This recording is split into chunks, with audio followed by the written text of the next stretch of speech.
I think really our job is to figure out how we can multiply Mr. Eckler, right? And just bring Mr. Eckler to all of our districts and then we can retire. That would be nice. One of the things that has struck me just in the short time that we've been here is one of the things that was said this morning. And I think it's important, all of us work just so hard every day to try to make the lives of our teachers and our students better.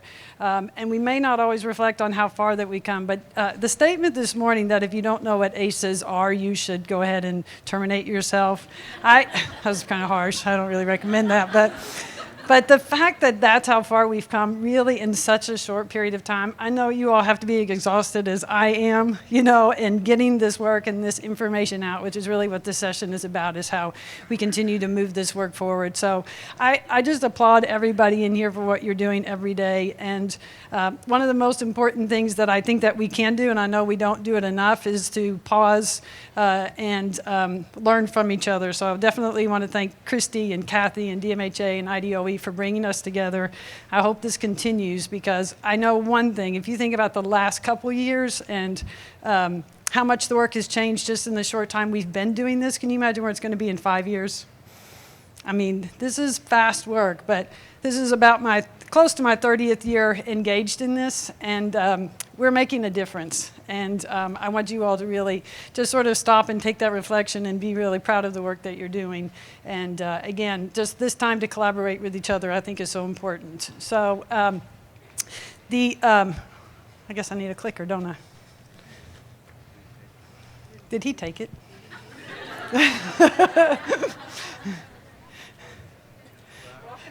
Oh. Okay, we'll just pretend it's the next slide. So, anyway, here it comes.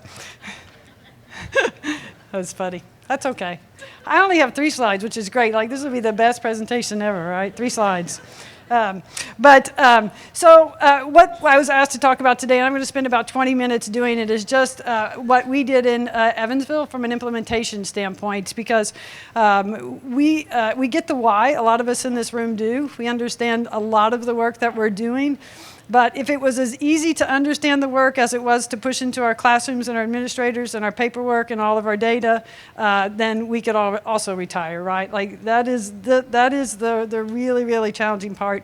And I know Kyle had a session today about go slow to go deep, and I don't think that can be said enough. We're in a rush to get this work done because it's such important work and our kids and our teachers need it. But at the same time, that whole need for what we really refer to as intellectual autonomy and to give everybody the opportunity to understand and integrate the work is hard because we're impatient. So I'm going to talk a little bit about that. EVSC, we have 40 schools, around 23,000 students, and we have a pretty large urban area and suburban schools. So just some challenges from an implementation standpoint. We have 22 elementary schools, so just challenging when we roll things out sort of as a group, and we try to do it by grade span. So you can imagine, I have technically 3 people on my leadership team, so we are tasked with a lot, and I know you all have some similar challenges from a leadership capacity standpoint as well. So just very quickly, in around 2014 was when we began in this work. We had an adjustment to our continuous improvement plan. And one of the things that was evident for us is our teachers and our administrators literally could not work any harder than they already were. From a time and an effort standpoint, there wasn't much else that they had left. And we had done improvement in instructional practices and coaching and curriculum and PLCs and RTI and PBIS, and I'm sure there's 10 things that I'm forgetting.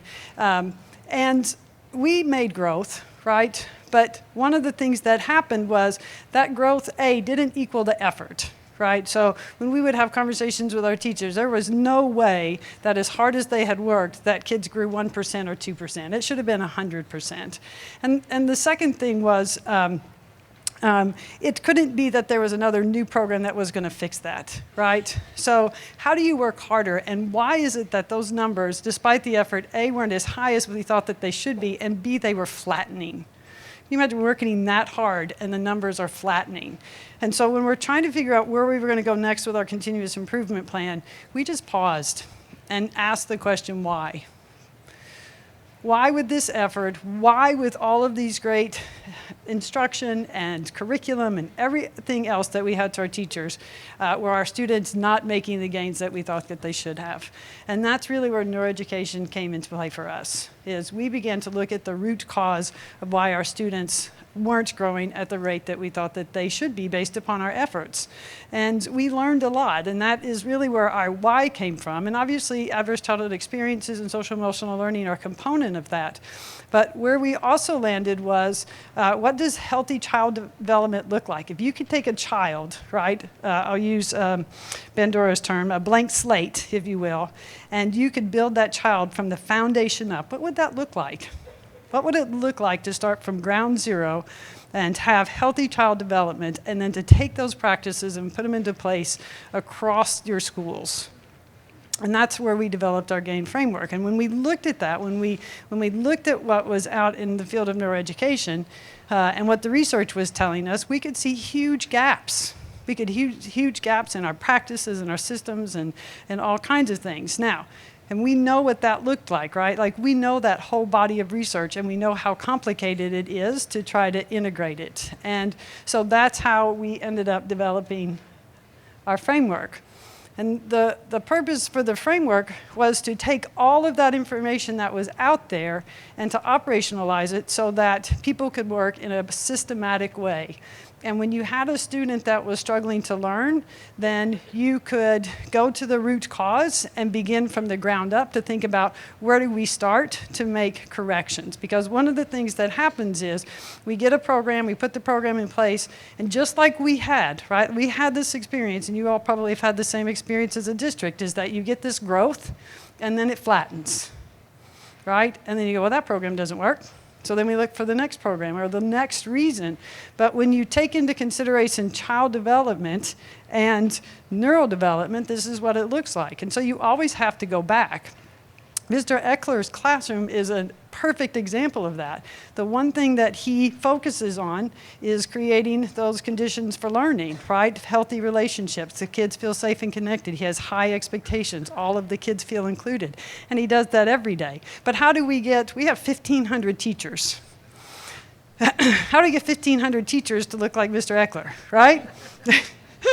I mean, again, I'm all for cloning, but I don't know if that's been developed yet. But that would be amazing, because that is what we're trying to do, right? We would definitely like to operationalize that for everybody so that we understand the importance from a biological standpoint of having those relationships so kids feel safe and connected.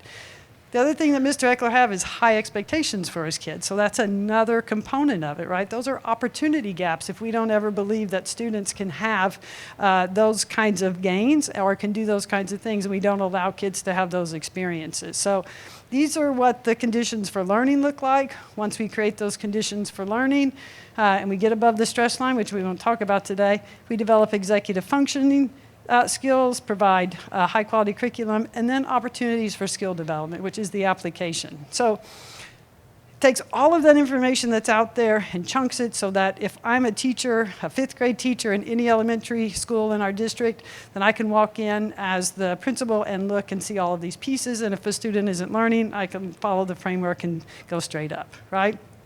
Simple. We're done. Yeah, I wish it was that simple.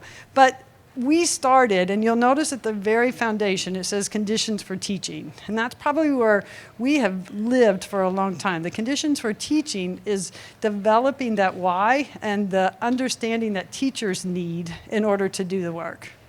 How did Mr. Eckler get his base knowledge? How did he come to understand the importance of relationships, high expectations, and those different things he needed to do in order to maximize the learning for each kid?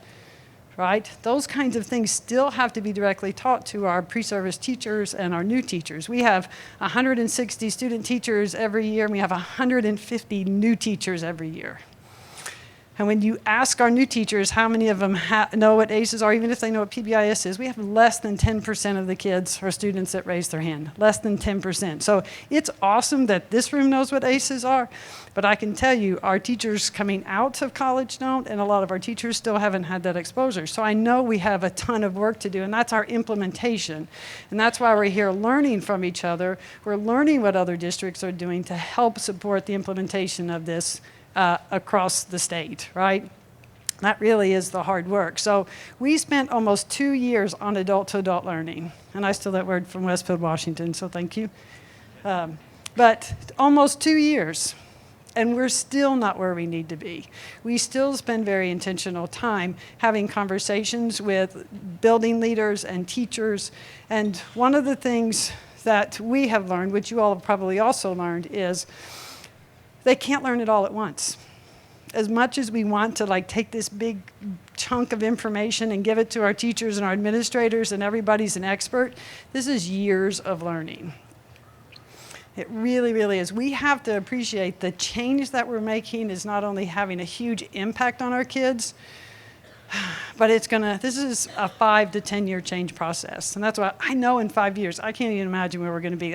One of the things I think is exciting to me is our kindergartners that came in this year, because we have been able to roll some of this out in our elementary schools. They don't know that school's ever been any different. Isn't that fun to think about? They think you come to school and we have morning connecting circle time and mindful moments and self-reg stations and all this fun stuff. They thought that's how school always was. And that's awesome for them. But imagine them as 5th graders, right? Imagine them where they're going to be in 5 years. We're going to have a very different conversation in 5 years. But we have to be patient, and our implementation has to be about building adult capacities to both understand and do the work. That is one of the most important things. There's tons of programs and things that we can put out there, but if we just give them a curriculum, which is, you'll notice, important, right? High quality curriculum is important. Evidence-based and research curriculum is important. It's just not the only piece, right? You have to have the instructional practices that allow that skill development to occur throughout the day. And we also know that without executive functioning skills, they're not even going to remember what you said. So there's that too, right? But the adult-to-adult learning is at the very bottom.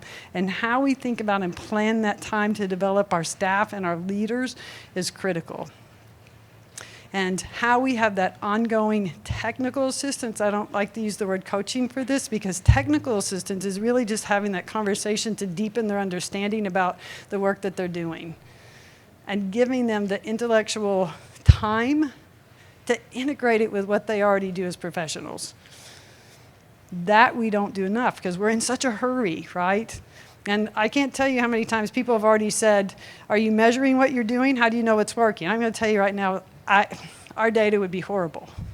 It's right. So if you really want to know what impact is, probably ask us in a couple years, because we probably had 25% of our teachers do the curriculum last year. We had 50% maybe this year.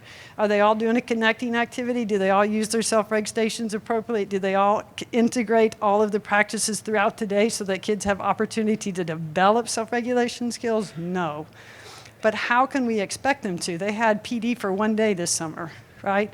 And they've had a PLC, and they've had maybe some support in their classroom.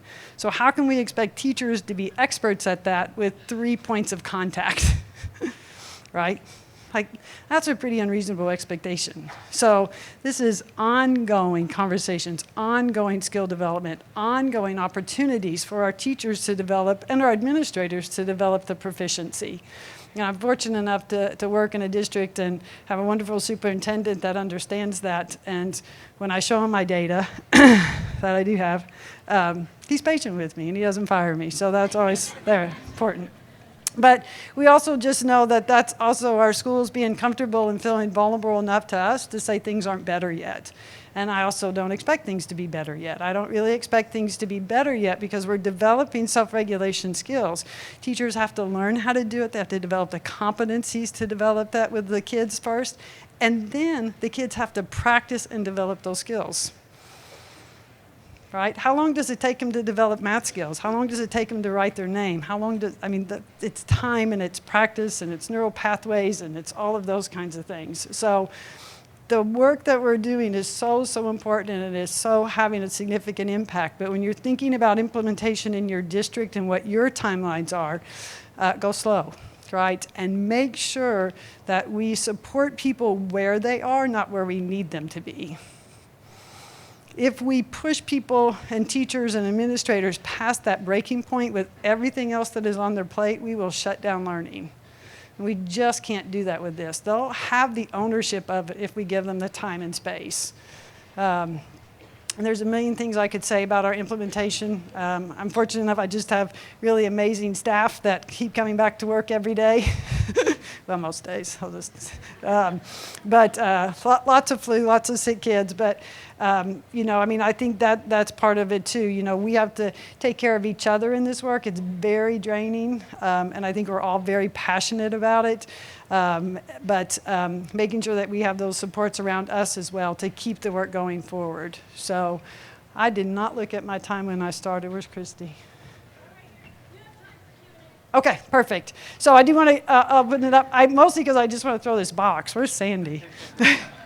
Where is the box? Oh, you have it, Christy. Where's Yeah. Dr. Washburn at? She's over here. Yeah, I think that's the first. Like, somebody just has to ask a question just to get this thing thrown at them, really.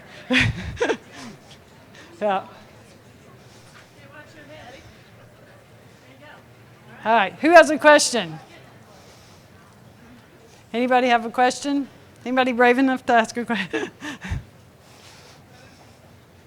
Are you raising your hand? No.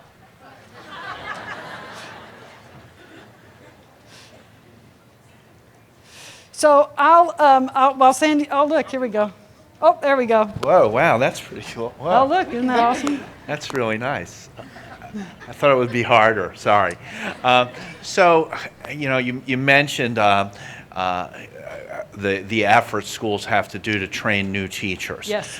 What can we do to front load that a bit, like when they're being trained to be teachers? We're trying to think about that in New Jersey because they're really not coming out with the skills, Sure. or even some of the skills Sure. that they need. How can we begin to have that conversation? So that's I think that's the critical piece here. I don't know how many of you have universities in your community. We have two, and both of the universities we are working with now. One of our universities, we are providing professional development to their professors so that the professors can integrate this framework and the neuroeducation into their courses.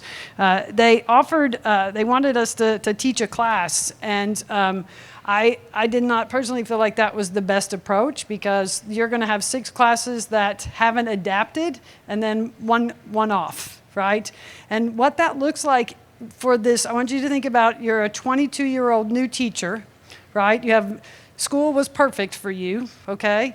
And you have 6 classes that are teaching this and 1 class that is teaching this. They absolutely have no idea what to do. So what do they end up doing? What they experienced as a student. And so we're working with the professors and going through all of the training that we do with our administrators. And then this summer we'll have our first GAIN certification course, and the professors are coming, and then they'll take that information back. We also have a program, it's a year-long program. They work with our curriculum support person and our senior cell specialist, and the pre-service teachers get coaching from them, and they go through the professional development, and then they do video modeling with them. So that's been super helpful for them. And then we'll also adjust for the 160 student interns next year. They'll also get a part of this training. So I know that's a big, long answer, but getting in with our universities to help the professors understand what this looks like, because they're still teaching, some of the same classroom management strategies that don't align with it. Some of it does, some of it doesn't. So, very good question. Yes. I don't know where the green box is. There we are. Is it on? Check. Yep. Okay. I know it's. So, how do you build the climate to provide the patience and support to acknowledge that this is going to take time? So what we did is the learning that took place with our administrators first before we ever pushed out to the classroom. We spent about 12 to 18 months with our administrators so that they had the depth of knowledge and understanding before it went to teachers. So that's the whole time piece. We definitely want things to go faster, but our principals, we just felt like if they didn't understand all of the changes we were going to make, there's no way. Particularly with 40 schools, part of our capacity is our building leaders and teachers have to own this knowledge. We don't have people that you can push into every classroom or every building. So we have to approach it from that standpoint, if that helps. So, yeah. Other questions? So on the teacher training side, one of and you just tell me when I have time, Christy, when I'm up. You have like about 3-4 minutes. Okay. So one of the things we did the adult-to-adult learning, and then we integrated this work with our PBIS because we had done a ton of work in that area. So, and we didn't definitely want to lose those structures or systems. So we spent 2 years. So what we would do is on their team implementation checklist, we colored everything green and said, this is what aligns with GAIN, and this is what you'll do next year. So we kind of front-loaded everything for them so that they had time to see how things would integrate before we changed. And then we did that for 2 years. This year we had to take a pause because they were doing so much work with in their classrooms, and then next year they'll go back to it. So we kind of gave them a holiday. They have enjoyed it, we have not. I'll just be honest on that. But I think Audrey Loppy is probably going to kill me on that part because she doesn't think the pause is very good either. But one of the things then after we did that, when we did the rollout of the actual curriculum and the group plan practices and the community circles, is we rolled out to K-1 first in our 22 schools, and then this past year we rolled out to all grades in our elementary. And we did it 1 year ahead of schedule, which has really been a challenge because we did a survey with the teachers after they had their original round of PD. We were going to wait 1 more year, and they asked for it a year earlier. So that part was good. We trained over 500 teachers this past summer in the curriculum and the rollout. And we do, to start the year, we do a 3, 5, or 8 day blitz where there's no instruction. They take the curriculum and they just go through the social self-regulation domain and the practices that align with the framework. So that was very successful for most of our schools. Particularly, we have over a 30% mobility rate. So for those, a lot of our teachers and students didn't recognize the kids in their class. So they really have to take that time to create those friendships and connections with each other. So. Okay, good. Any more questions? Well, again, I definitely want to thank Kathy and Christy and DMHA and IDWA for putting this on. This really is a wonderful event, an opportunity for us to talk with each other. So I hope they keep doing it. I know it's a lot of work, but we appreciate it. So thanks, you all.